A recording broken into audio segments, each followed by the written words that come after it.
Kievan Rus, the rise and fall of Kievan Rus. What do Viking warlords, pagan princesses, Mongol generals, and crusading bishops all have in common? They all collided in one of the most explosive, blood-soaked, and bizarre chapters of medieval history, Kievan Rus.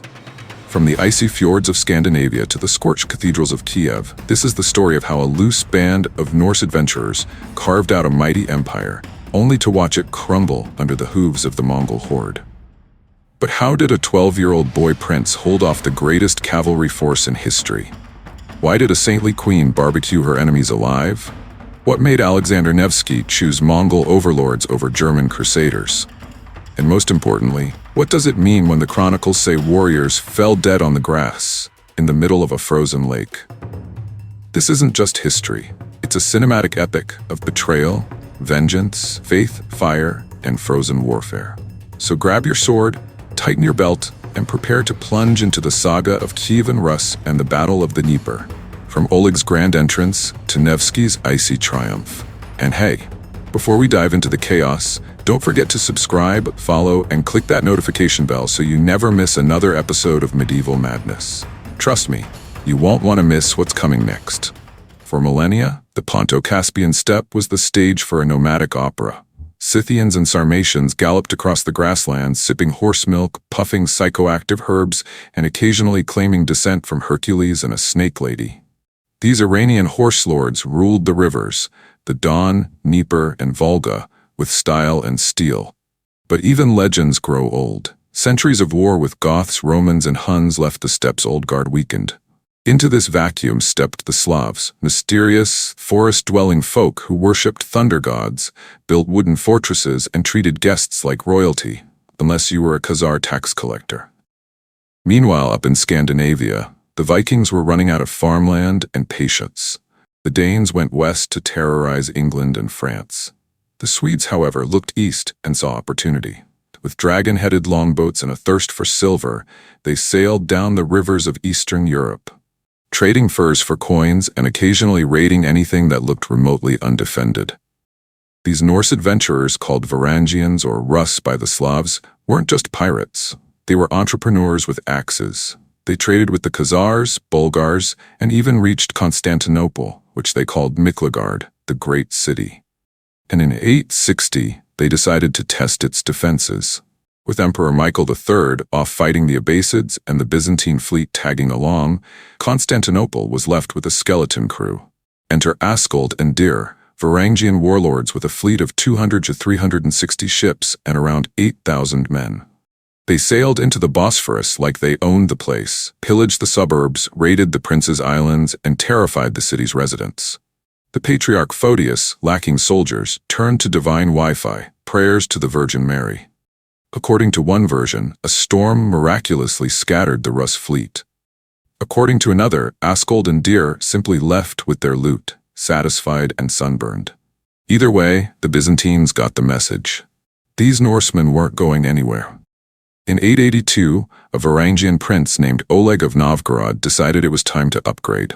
He sailed down the Dnieper, seized the strategic city of Kiev, and declared it the new capital.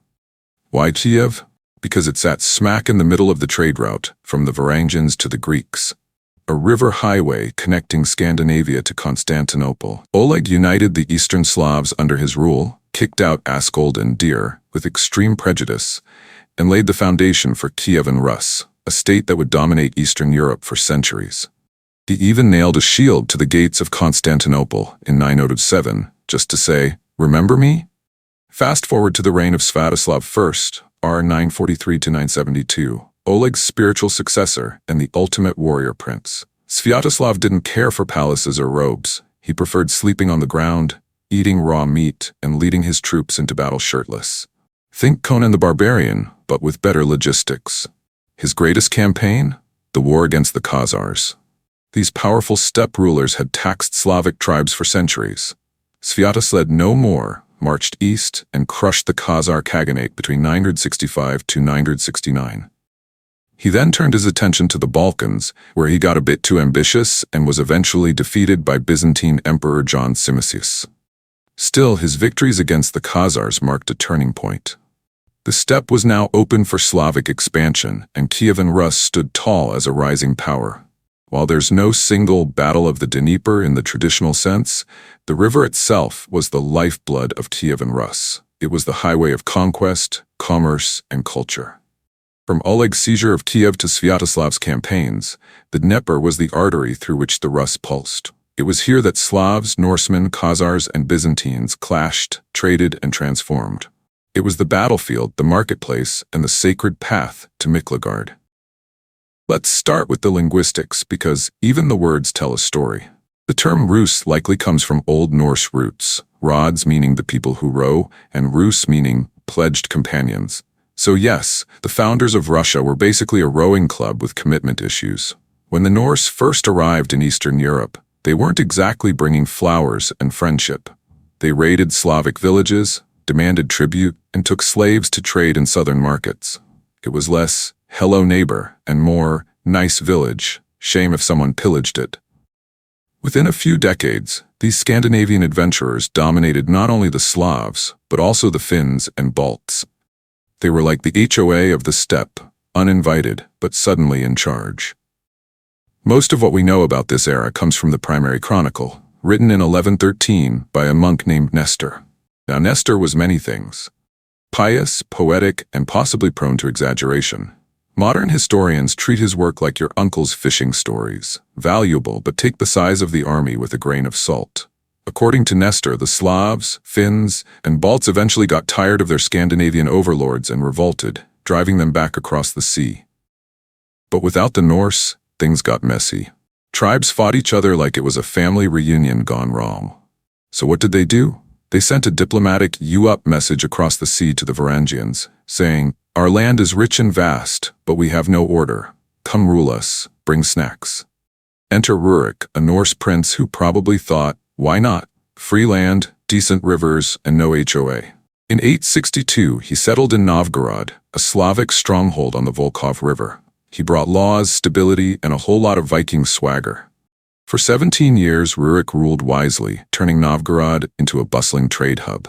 When he died in 879, he passed the torch to his kinsman Oleg, a man who didn't just want to rule, he wanted to conquer. Oleg was the Viking version of a startup CEO, ambitious, aggressive, and allergic to stagnation. He looked south and saw the Khazars, a powerful Turkic empire that had converted to Judaism, yes, really, and ruled over a mosaic of tribes and religions. In 882, Oleg sailed down the Dnieper with a mixed army of Norse, Slavs, and Finns.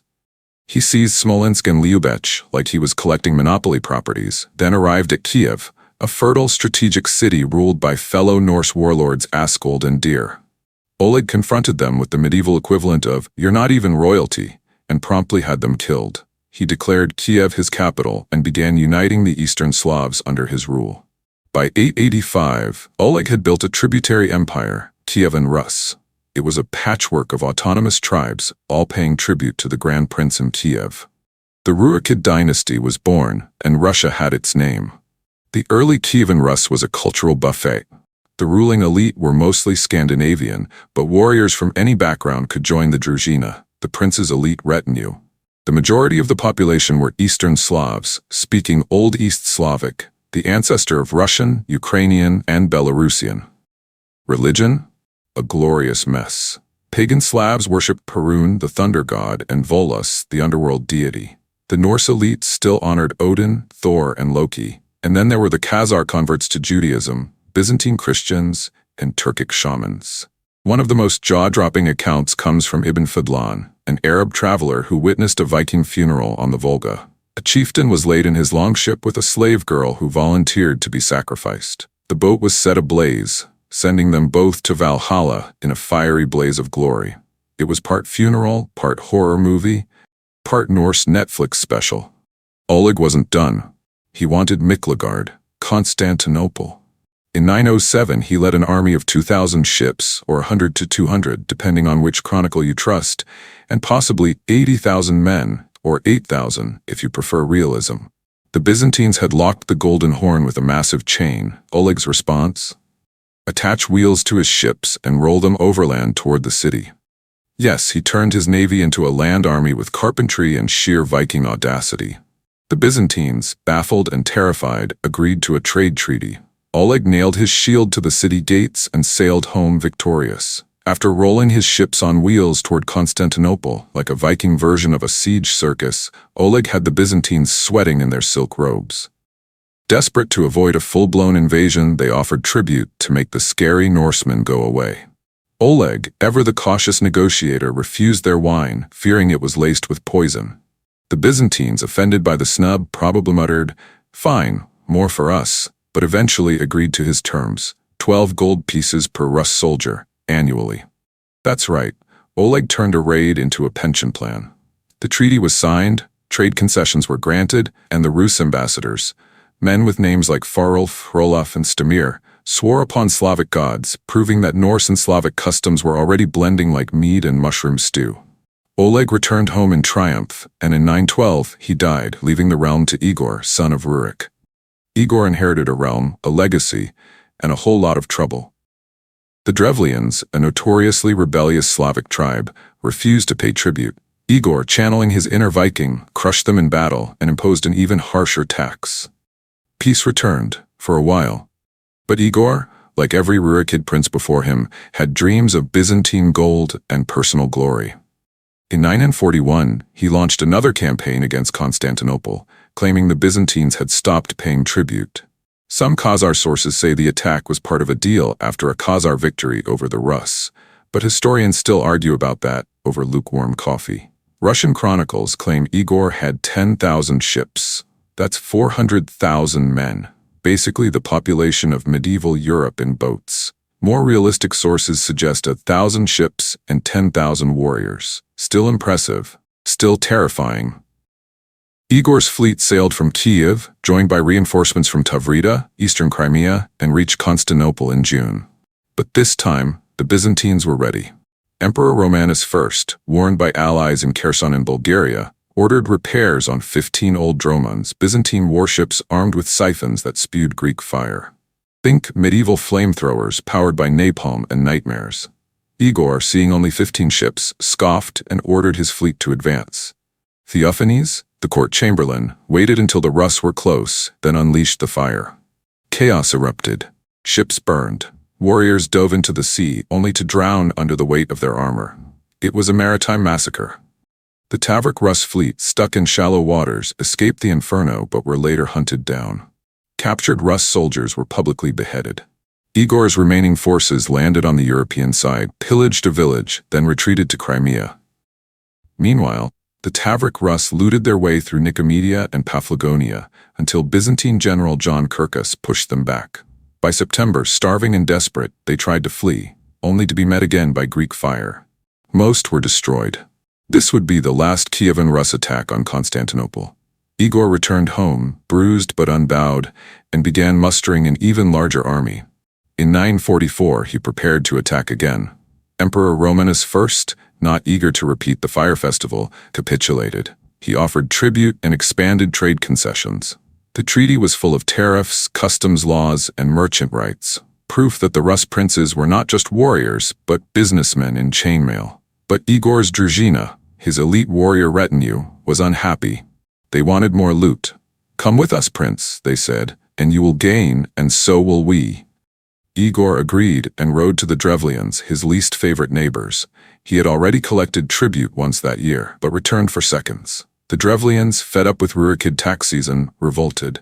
They killed his retinue, captured Igor, and executed him in a gruesome fashion.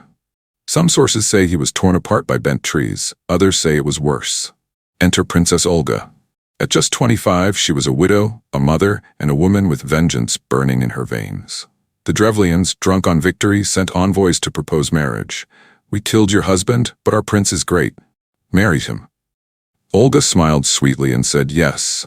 The next day, she had the Drevlian emissaries carried in their boat to her palace, then thrown into a ditch and buried alive. But she wasn't done. She sent word to the Drevlians, "I'll marry your prince, but send me your best soldiers to escort me." And oh, what happened next? Well, let's just say the legend of Olga is far from over. When the Drevlians murdered Grand Prince Igor, they thought they'd won. What they didn't count on was his widow, Princess Olga, a woman with the mind of Machiavelli and the wrath of a Norse berserker. First, she played the grieving maiden. When the Drevlians sent a second delegation of elite warriors to Kiev, she welcomed them warmly, offering the honor of using her personal bathhouse. The warriors, no doubt thinking they were about to enjoy a royal spa day, entered the sauna. Olga had the doors barred and the building set ablaze. Steam turned to smoke, and the honor guard was roasted alive. But Olga wasn't done. She traveled to Drevlian lands with a small retinue, claiming the emissaries and guards were en route. The Drevlians, still drunk on their own hubris, threw a feast in her honor. As the mead flowed and the sun dipped below the horizon, Olga gave the signal. Her warriors massacred over 5,000 Drevlians in one night. Still not done. She returned with a full army, sweeping through Drevlian territory like a storm. Town after town fell until she reached their capital, Korostin. But brute force wasn't her style. She offered mercy. "I don't want honey or furs, just 3 pigeons and 3 sparrows from each household." The Drevlians, relieved, complied. That night, Olga's soldiers tied sulfur and cloth fuses to the birds and lit them. The birds flew home, into chimneys, rafters, and rooftops, setting the entire city ablaze. As Korostin burned, its people fled, only to be captured, enslaved, or slaughtered. Olga had avenged her husband with a level of strategic cruelty that would make even the gods wince. But Olga wasn't just a medieval terminator. She ruled Kievan Rus as regent for her son Sviatoslav and proved to be a capable, respected leader. She built settlements in the north, ended the chaotic tribute system, and replaced it with a regulated tax structure.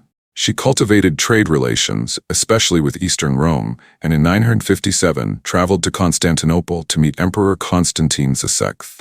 There, she was baptized into the Orthodox Christian faith. Whether for spiritual conviction or political advantage, her conversion marked a turning point. She built churches and encouraged Christianity, though most of her subjects clung to their pagan gods. Her efforts were rolled back in 964 when her regency ended and her son Sviatoslav took the throne. Sviatoslav was the anti-Olga. Where she was diplomatic, he was direct. Where she built, he burned. Raised in the shadow of vengeance and warfare, he resembled his Slavic and Turkic subjects more than his Scandinavian ancestors. He rejected Christianity, fearing it would alienate his pagan warriors. He lived rough, no tents, no wagons, no kettles. Just a sword, a horse, and a hunger for conquest. His first target? The Khazars. In 965, he stormed the prosperous cities of Sarkel and Kerch, crippling the Khazar Empire. In 969, he delivered the final blow by destroying their capital, Atil. In 968, Eastern Roman envoys offered Sviatoslav 15,000 pounds of gold to help them invade the Danubian Bulgars. Sviatoslav accepted, mustered a 60,000-strong army of Norsemen, Slavs, and Pecheneg mercenaries, and obliterated Khan Boris II's forces. But Emperor John Tzimiskis soon realized he'd unleashed a monster. Sviatoslav wasn't stopping at Bulgaria. He had his eyes on Constantinople. The Romans, knowing Kiev was vulnerable, bribed the Pechenegs to attack. The Turkic horde laid siege to the Kievan capital. Olga, now elderly, led the defense until Sviatoslav returned and drove them off. She died soon after, canonized as Saint Olga, equal to the apostles. Today, she's revered by the Orthodox Church, not just for her faith, but for her fire. The Romans demanded that Sviatoslav surrender his Bulgarian conquests. He refused and launched an invasion of Byzantium with a coalition of Norsemen, Slavs, Magyars, and loyal Pechenegs. They smashed into Adrianople but were defeated at Arkadiopolis in 970. Sviatoslav retreated to Dorostalon, holding out for 65 days before making peace. But the Romans weren't done. They bribed Pecheneg Khan Kuria to assassinate him. As Sviatoslav crossed the Dnieper near Khartitsa, he was ambushed and killed. Legend says his skull was turned into a drinking vessel by Kuria, a grim toast to a fearsome foe. With Sviatoslav dead, Rus was divided among his sons. Yaropolk ruled Kiev. Oleg ruled the Drevlians. Vladimir, the bastard son of a slave, ruled Novgorod. Each was a puppet of powerful boyars. Yaropolk's realm was managed by the Norse warlord Sveinalder. Vladimir's by his uncle Dobrynya. The stage was set for civil war. A spark? In 974, Sveinalder's son Liut went hunting in Drevlian lands. Oleg caught him, demanded his identity, and upon learning he was Sveinalder's son, had him executed, likely at the urging of his own scheming boyars. Back in Kiev, the Norse regent Svanalder was fuming. His son Liut had been executed by Prince Oleg of the Drevlians, and Svanalder wanted payback with interest. He pressured Yaropolk, the Prince of Kiev, to declare war. Yaropolk, hesitant at first, eventually gave in, motivated by vengeance and the tantalizing prospect of controlling the rich Drevlian forests. In 976, Yaropolk's army marched into Drevlian territory. Oleg's forces were crushed like stale bread under Svanalder's boot. In a panic, Oleg fled to Overch, where his men trampled each other trying to cross a narrow drawbridge. The next day, Yaropolk arrived and demanded Oleg's surrender. The townsfolk pointed to the moat. Oleg had drowned in the chaos. Legend says Yaropolk had his brother's body dragged from the mire and laid on a clean rug. He wept and turned to Svanalder. "Rejoice now, your wish is fulfilled." In Novgorod, young Prince Vladimir received the news. As the bastard son of a slave, he knew he was next on Yaropolk's hit list. He fled to Norway, seeking refuge with King Håkon Sigurdsson. But Vladimir wasn't idle. Charismatic and cunning, he raised an army of Viking warriors and sailed back to Novgorod, kicking out Yaropolk's boyars and sending a message: "Vladimir is marching against you, prepare for war." Before heading south, Vladimir sought an alliance with Ragnvald of Polotsk by proposing marriage to his daughter, Ragnhild. She refused, scoffing at his birth. Vladimir, enraged, conquered Polotsk, killed Ragnvald, and took Ragnhild by force. Love, apparently, was not in the air. Vladimir's campaign swept through the south like a thunderstorm. Yaropolk fled to Rodnia.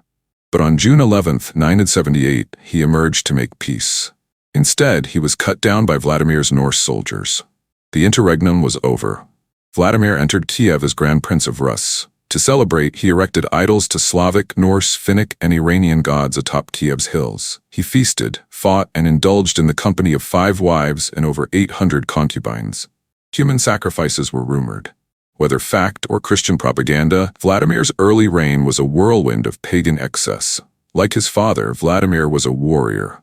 In 981, he seized Red Ruthenia, clashing with the Piast kings of Poland. He crushed rebellions among the Viatici and Radimicians, then turned east to defeat the Volga Bulgars. Under the guidance of his uncle Dobrynya, Vladimir became a ruler to be reckoned with. But amid the blood and glory, a new force loomed: faith. Monotheism was sweeping Eurasia. The Khazars had adopted Judaism. The Volga Bulgars converted to Islam in 922. Christianity had gained ground thanks to Byzantine missionaries Cyril and Methodius, who created the Glagolitic script and standardized Church Slavonic. The Bulgars adopted Orthodox Christianity but kept their Slavic tongue, streamlining Glagolitic into Cyrillic. Olga's conversion in the 950s had been the first spark in Rus. Vladimir now saw what she had. Monotheism wasn't weakness, it was strategy.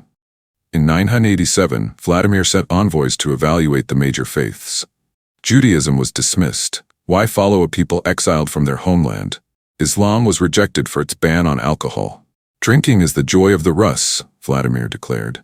Latin Christianity was deemed dull and unimpressive. But in Constantinople, the envoys were awestruck by the grandeur of the Hagia Sophia. We no longer knew whether we were in heaven or on earth. Vladimir was sold. But Vladimir wanted to convert on his own terms. He marched south and seized Chersonesus in Crimea. From this position of power, he made a bold offer to Emperor Basil II. "Give me your sister Anna in marriage, or I'll do to Constantinople what I did to Chersonesus." Basil, embroiled in a rebellion led by Bardas Phocas, had no choice. He agreed on 2 conditions. Vladimir must convert to Orthodox Christianity and send military aid. In 988, Vladimir was baptized in Chersonesus, renounced his concubines, and married Princess Anna.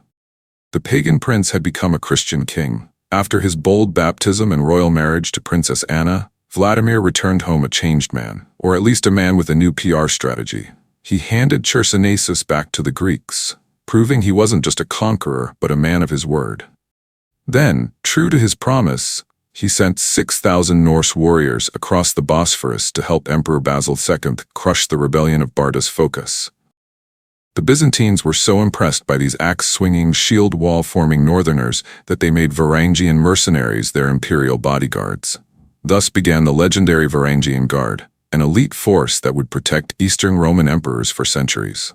Back in Kiev, Vladimir wasted no time. First, he baptized his sons and boyars. Easy. Then he turned to the idols he'd once worshipped, Perun, Veles, Strebog, and smashed them to bits. The hilltop shrines were replaced with churches, and the gods of old were cast into the river. On every street, town criers declared, "By order of the prince, all citizens shall be baptized." Some came willingly, others came under threat of violence. Either way, the people of Kiev were dunked in the Dnieper en masse, and Christianity became the law of the land. Princess Anna, once horrified by her barbarian husband, now saw herself as a holy vessel. She became Vladimir's religious advisor, founded churches, and earned the love of the Slavs, who called her Charina in honor of her imperial blood. Christianity spread like wildfire, sometimes literally. Byzantine architects arrived to build churches where pagan shrines once stood. Bulgarian clergy came north, bringing Old Church Slavonic, a language much closer to the Rus tongue than Greek. Along with it came the Cyrillic alphabet, which still shapes Slavic languages today. But not everyone was thrilled. In Novgorod, Vladimir's uncle Dobrynya tried to spread the faith, only to be attacked by a pagan mob. His house was burned, his wife killed. Dobrynya responded with fire and sword, forcing conversion the old-fashioned way. By the end of Vladimir's reign, Christianity had taken root in every major city, by persuasion or by force. For nearly 2 decades, Vladimir ruled in peace. The only thorn in his side was the Pechenegs, Turkic horse archers who raided Kievan lands like clockwork. In response, Vladimir built a network of fortresses along the eastern rivers, creating a buffer zone against the steppe's fury. In his later years, Vladimir mellowed. He gave alms to the poor, listened to petitions from remote villages, and traveled his realm like a benevolent patriarch. He died of natural causes in 1015, leaving behind a transformed nation, no longer a patchwork of warlords and tribes, but a Christian empire rivaling the Greeks and Romans in culture and influence. But peace was short-lived. Vladimir had many sons, some legitimate, some not. The most ambitious was Sviatopolk, born of a forced union with a Greek nun. Sent off to Turov and married to a Polish duke's daughter, Sviatopolk simmered with resentment. He'd once rebelled against Vladimir and landed in prison. But upon hearing of his father's death, he raced to Kiev and claimed the throne. The Kievites weren't thrilled. They preferred Boris and Gleb, Vladimir's beloved sons who ruled Rostov and Murom. Boris was widely seen as the heir apparent. Sviatopolk, feeling threatened, did what any paranoid usurper might do. He ordered their deaths. Boris, ever the saintly soul, refused to raise arms against his brother. "Let him take the place of my father in my heart," he said. But Sviatopolk's boyars stabbed him and his servants to death. Boris, knowing they were coming, had sent his soldiers away to avoid bloodshed. Gleb was caught on the river Smyadin. His own cook, bribed heavily, slit his throat. With these murders, Sviatopolk earned the chilling title, the Accursed. He had seized the realm, but like his uncle Yaropolk before him, he had overlooked one crucial detail, Novgorod. In Novgorod, Prince Yaroslav, likely born of Ragnhild, the Polotsk princess Vladimir had taken decades earlier, was quietly preparing. He had spent his youth honing the skills of leadership, diplomacy, and war. And now, with his brothers dead and the throne usurped, the young prince was ready to act. Yaroslav earned his nickname from a battle wound, an arrow to the leg that left him with a permanent limp. But don't let the hobble fool you. This was a man who refused to pay tribute to his own father, Vladimir the Great, and nearly sparked a war before the old prince died. Yaroslav maintained strong ties with his Scandinavian kin, who saw in him a warrior, a scholar, and a statesman. He was shrewd enough to know that his kinslaying brother Sviatopolk wouldn't rest until Novgorod was his. So, like his father before him, Yaroslav raised an army of northern Slavic levies and Viking mercenaries and marched south. Sviatopolk, ever the villain, hired Pecheneg horsemen and met Yaroslav near Lubech. For weeks, the two armies stared across the Dnieper, neither daring to cross. Then Sviatopolk's men began taunting Yaroslav's limp and mocking his troops. "When we defeat you, we'll make you build us a mansion." Big mistake. Yaroslav's men, fueled by rage and pride, poured across the river and crushed the southerners in a brutal melee. Yaroslav entered Kiev as Grand Prince. Sviatopolk fled west, but he wasn't done yet. Sviatopolk returned with a vengeance and an army of Polish, German, and Hungarian mercenaries courtesy of his father-in-law, King Bolesław. He retook Kiev, forcing Yaroslav back to Novgorod. A year of brutal civil war followed, culminating in the Battle of the Alta River in 1019. Yaroslav emerged victorious. Sviatolk died of illness while retreating to Poland, and Yaroslav re-entered Kiev, this time for good. The Kievan Rus Yaroslav inherited was no longer a loose confederacy of tribal warlords. It was a centralized Christian empire, and Yaroslav knew he couldn't rule it like a Viking chieftain. He became a monarch of theology, learning, and law. He commissioned the first codex of Rus laws, Russkaya Pravda, or Russian justice. Death penalties became rare. Fines, imprisonment, and confiscation replaced blood feuds and axe-swinging justice. Yaroslav promoted literacy among the boyars, built schools, and funded the costly copying of manuscripts. He opened monasteries, and Kiev blossomed into one of Europe's largest cities, a rival to Constantinople and Baghdad. But peace was never permanent. In 1024, Yaroslav's Hather Mstislav of Tmutarkan invaded while Yaroslav was away. Though he couldn't breach Kiev, Mstislav seized the surrounding lands and moved his base to Chernigov. Yaroslav struck back with Norse reinforcements from King Unan Jakob of Sweden, but was defeated. He was forced to cede the left bank of the Dnieper to Mstislav. Thankfully, the brothers made peace and launched a joint campaign against Poland in 1030, retaking the Chervon cities. Yaroslav later sealed peace with King Casimir by marrying off his sister Maria Dobroniega in 1043.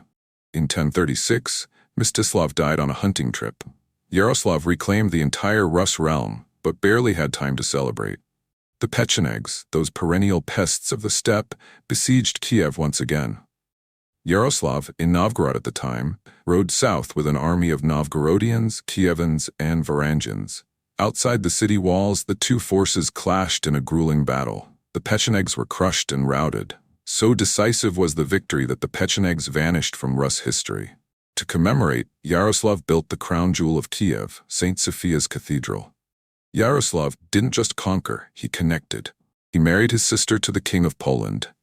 His son Vsevolod married the daughter of Byzantine Emperor Constantine IX. His daughters married Henry Thirst of France, Andrew Thirst of Hungary, and Harald Hardrada of Norway. These alliances wove Kievan Rus into the fabric of Christian Europe, enriching trade and diplomacy. As Yaroslav aged, he feared for the future. He had 7 sons, and knew they'd tear the realm apart. To prevent this, he divided the Rus among them, giving each a principality. Izyaslav was heir to Kiev, but his brothers ruled Chernigov, Pereyaslav, Novgorod, Volhin, Smolensk, and Turov.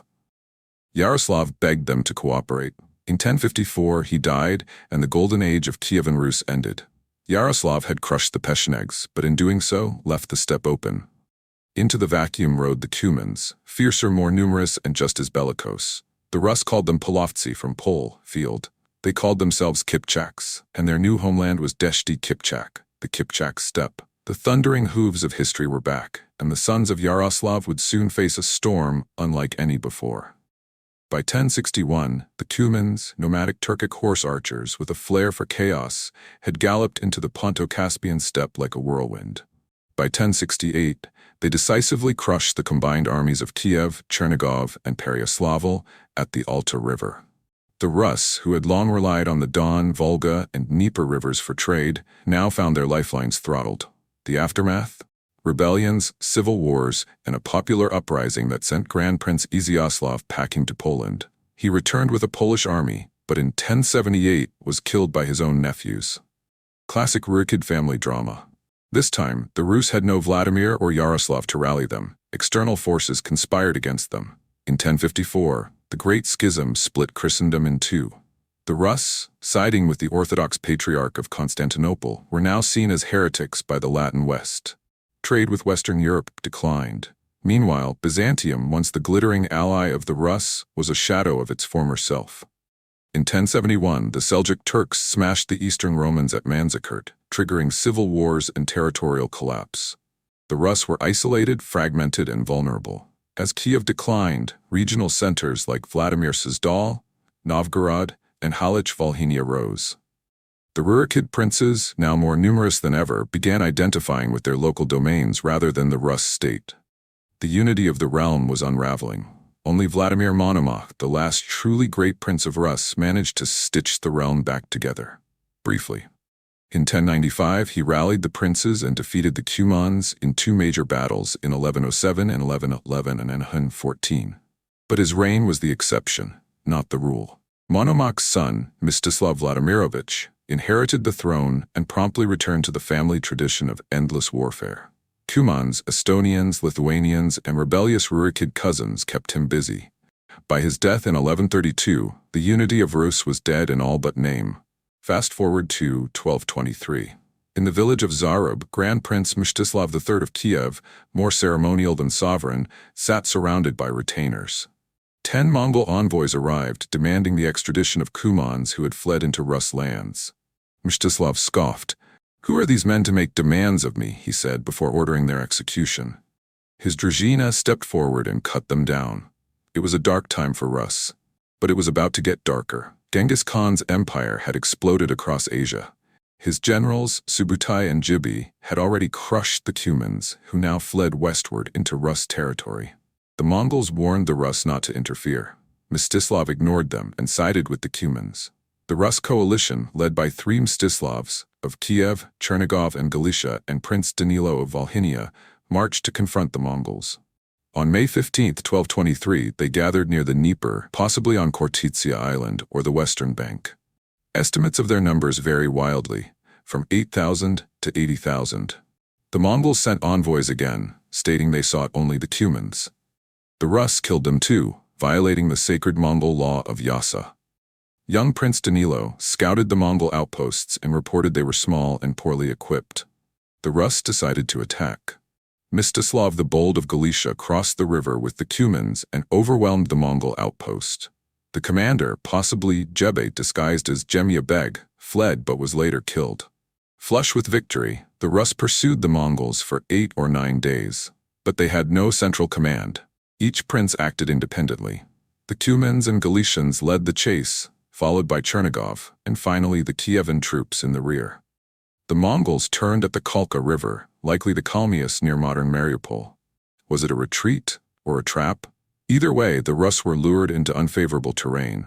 The Mongol army, divided into 3 flanks, was led by Subutai in the center, Jebe on the right, and Sugir Khan and Teshi Khan on the left, joined by the Brodniki, possibly North Caucasian vagabonds or warriors of the Fjord. The Rus coalition, disorganized and overconfident, was crushed. The Mongols encircled and annihilated them. Mstislav of Kiev fled, only to be captured. He was executed in a particularly gruesome fashion, buried alive beneath a wooden platform while Mongol generals feasted above. The Battle of the Kalka River was a warning, a thunderclap before the hurricane. The Mongols withdrew, but they had tasted Rus blood. The princes had ignored diplomacy, underestimated their enemy, and paid the price. The unity of Rus was shattered. The Mongols would return in 1237 under Batu Khan, and this time they wouldn't just punish, they would conquer. Subutai, the Mongol mastermind, didn't just command armies, he orchestrated them. His cavalry units were precision-engineered, 500 men per unit, arranged in 5 rows of 100. The first 2 rows were heavy cavalry, armored and armed with swords, ready to smash through enemy lines like battering rams. The rear 3 rows? Light cavalry archers, the bane of any battlefield, raining death from afar with terrifying accuracy. The Cumans, by contrast, were pure light cavalry, nimble, fast, and deadly at range, but brittle in close combat. The Rus brought a mixed bag: horse archers from their steppe experience, heavily armored cavalry reminiscent of Western knights, and elite bodyguard detachments that served as princely shock troops.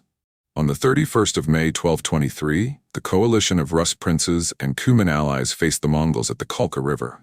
At dawn, things looked promising. Mstislav the Bold, Danilo of Galicia, and Khan Khotan led a surprise attack across the river, smashing the Mongol vanguard. The Chernigov forces were still crossing, and the Kievan army was lounging on the western shore, likely still digesting breakfast. Khan Khotan, flushed with victory, continued the pursuit with Volhynian and Galician forces in tow. But Subutai had baited the trap. Mongol heavy cavalry slammed into the Cumans, slicing through them like wheat. Then came the bow barrage. Volhynians fell in droves. Prince Mstislav of Lutsk tried to intervene, but it was too late. The survivors fled toward the river, sowing panic as they crashed through their own lines. Mstislav of Galicia tried to rally his troops, but the formations were shattered. Mongol cavalry archers pursued relentlessly, and soon the Galicians were fleeing under a hailstorm of arrows. Seeing the collapse, Mstislav of Kiev ordered his men into a makeshift camp, fortified with carts and whatever else they could find. In early 1238, the Mongols swept through northern Rus. Moscow, then a minor town, was sacked. Vladimir Suzdal fell in 3 days. Yuri fled, only to be slaughtered at the Sit River. Batu Khan split his forces, unleashing hell across 14 cities. The Rus had built their towns on flat terrain, perfect for Mongol siege weapons. Chinese engineers tore down timber walls with ease. And the Rus? Still bickering, still divided. Some watched their neighbors burn, thinking they'd be spared. They weren't.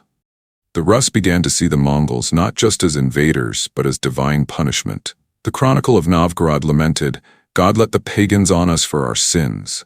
We always turn to evil, like swine ever wallowing in the filth of sin." It was not just a military defeat, it was a spiritual reckoning. In the spring of 1238, as the Mongol horde thundered across northern Rus, one city dared to resist. Kozelsk, a modest stronghold in the Principality of Chernigov, was led not by a seasoned general, but by a 12-year-old boy prince named Vasily. Armed with little more than citizen militia and sheer audacity, Vasily held out for nearly 2 months. He led sorties outside the walls, slaughtered thousands of Mongol troops, destroyed siege engines, and even killed the sons of 3 Mongol commanders. But the tide was too strong. Kozelsk fell, and Vasily was slain alongside every last one of his subjects. The Mongols, shaken by the ferocity of the defense, dubbed Kozelsk the Evil City, a name whispered with dread in their ranks. Another tale of defiance emerged from the ruins of Ryazan. Evpati Kolovrat, a Rus bogatyr, heroic warrior, had been away in Chernigov when his hometown was reduced to ash. Upon returning and finding his people dead, he swore vengeance. With 1,700 survivors, he pursued Batu Khan's army and attacked the rearguard, annihilating thousands. Batu sent his relative Kostovrul to deal with the threat. Evpati killed him in single combat, then tore through his retinue in a fury so intense it bordered on myth. Eventually, siege weapons brought him down. But Batu, in a rare moment of respect, returned Evpati's body to his men and allowed them to go home. Even the Mongols knew when they'd met a legend. After resting his army, Batu Khan resumed his campaign. In 1239, Pereyaslav and Chernigov were razed. The gateway to Kiev was open. Kiev, the cultural heart of Rus, stood proud but vulnerable. Prince Mikhail had fled to Hungary, leaving Voivod Dmitro in charge. When Mongol envoys arrived demanding submission, Dmitro executed them. And by now, we all know what that meant. In winter 1240, the Mongols crossed the frozen Dnieper and laid siege. Chinese catapults reduced the walls to rubble. Street fighting raged. Dmitro and his defenders retreated to the Church of the Blessed Virgin, where civilians sought refuge. As terrified Kievans climbed onto the church's balcony, the structure collapsed under their weight, crushing hundreds. By December 6th, Kiev was in Mongol hands. Dmitro was spared for his bravery.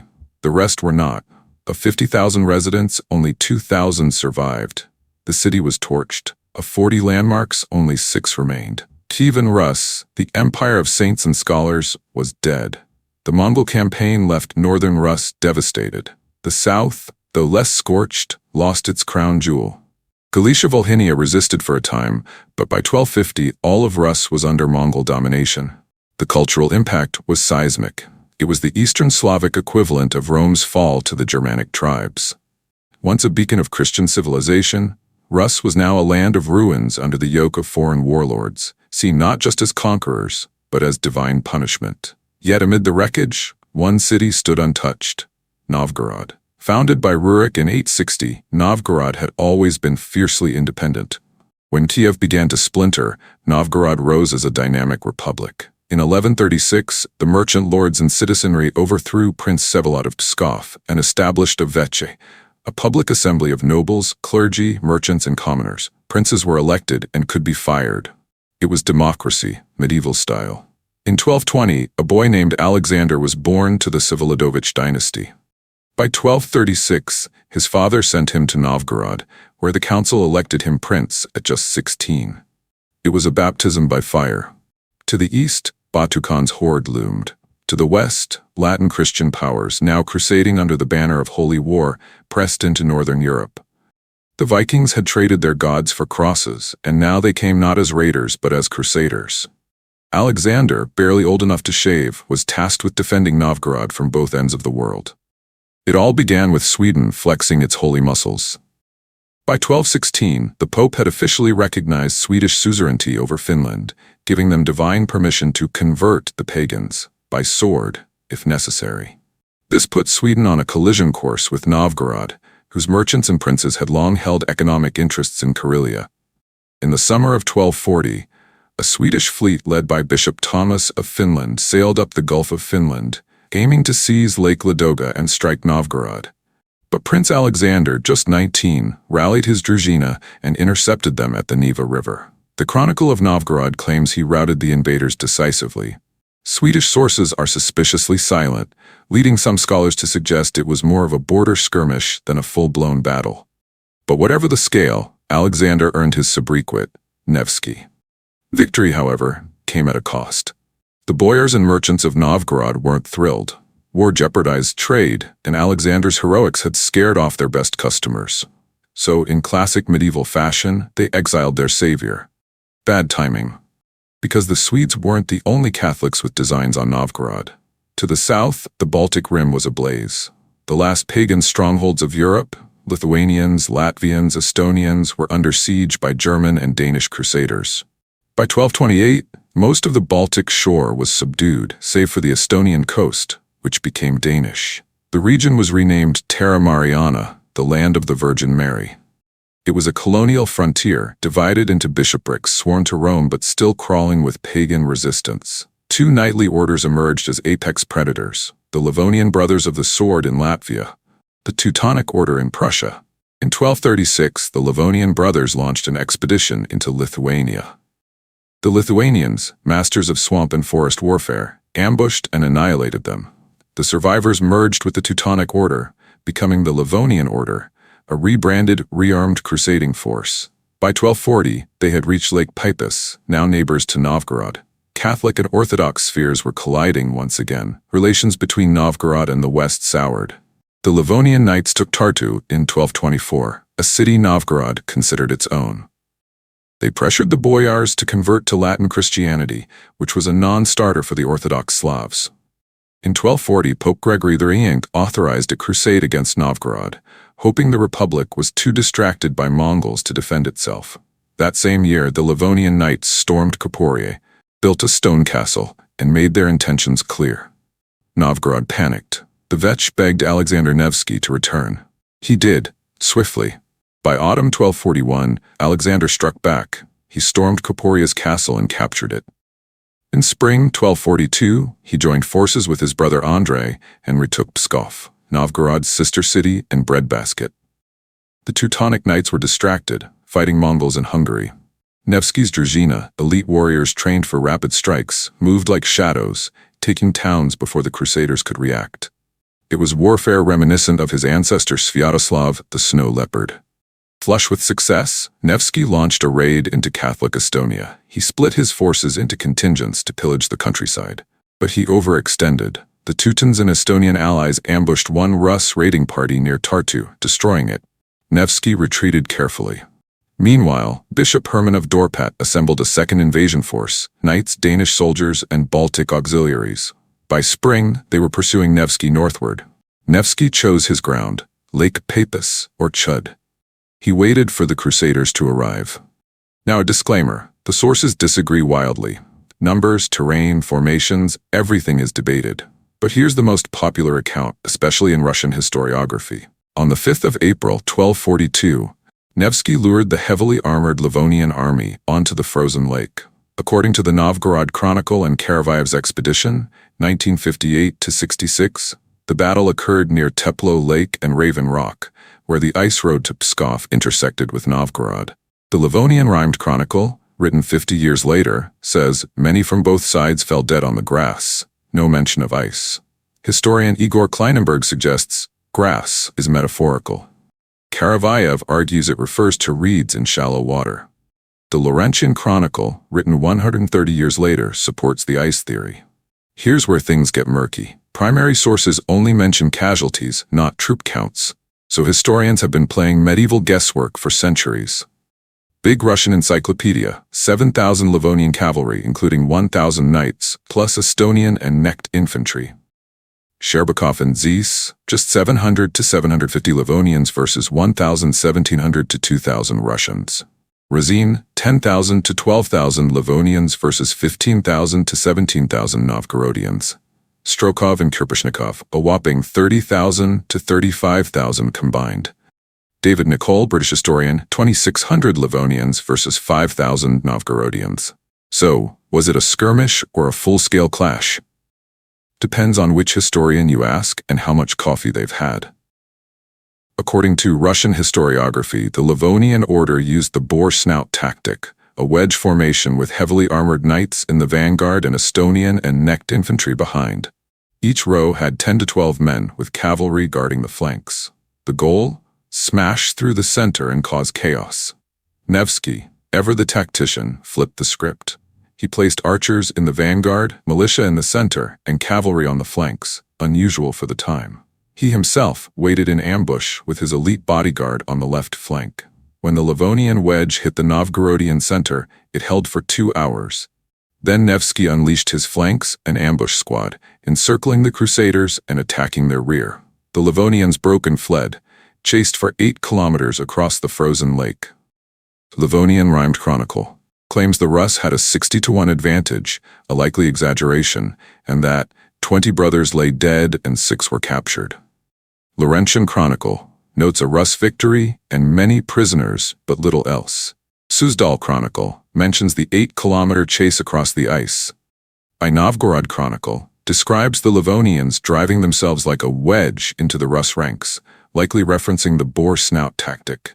It claims 400 Germans fell, 50 were captured, and a countless number of Chuds, Estonians, died. None mention Rus casualties, and some historians believe details from the Battle of Weissenberg, 1268, were later grafted onto the Papist narrative. The battle on the ice was a turning point. A permanent border was established along Lake Peipus and the Narva River. The Teutonic Knights never again made serious incursions into Rus lands. Alexander Nevsky was canonized, immortalized, and remembered as the saint who saved Orthodox Christianity. But while he fought the West with sword and sanctity, he dealt with the East using diplomacy and submission. While Nevsky was chasing crusaders across frozen lakes, the Mongols were razing cities across northeastern Rus. Nevsky's solution? Surrender. He sent envoys to Batu Khan before the Mongols even reached Novgorod, accepting Chinggisid overlordship. In return, Novgorod was spared. Why submit to Mongols but fight crusaders? Simple. The Mongols didn't care about religion. Pay tribute, let the Khan confirm your title, and you could keep your faith and customs. The Crusaders, on the other hand, came to convert and conquer. Nevsky used Mongol favor to climb the political ladder. In 1246, he was made Grand Prince of Kiev. In 1252, after his brother Andrei refused to visit Karakorum, the Mongols launched a punitive expedition and installed Nevsky as Prince of Vladimir. In 1259, when Novgorod refused to pay tribute, Nevsky marched in and forced compliance. He died in 1263, returning from yet another trip to pay homage to the Khan. Nevsky left behind a fractured but surviving Rus. The West had been repelled, the faith had been preserved, but the land was now under Mongol rule. The age of Kievan Rus was over. A new era had begun, one of tribute, consolidation, and the slow rise of a new power, Muscovy. And so from the icy echoes of Lake Peipus to the shadow of Sarai, the story of Rus marched on. Thanks for joining us on this epic journey through the rise, fall, and fiery resilience of the Kievan Rus. If you enjoyed this story and want more tales of ancient intrigue, battlefield brilliance, and legendary heroes, don't forget to follow us, hit that subscribe button, and click the notification bell so you'll be the first to know when we drop more captivating episodes. From Viking princes to Mongol overlords, we've got plenty more history to uncover. So stay tuned and let the saga continue.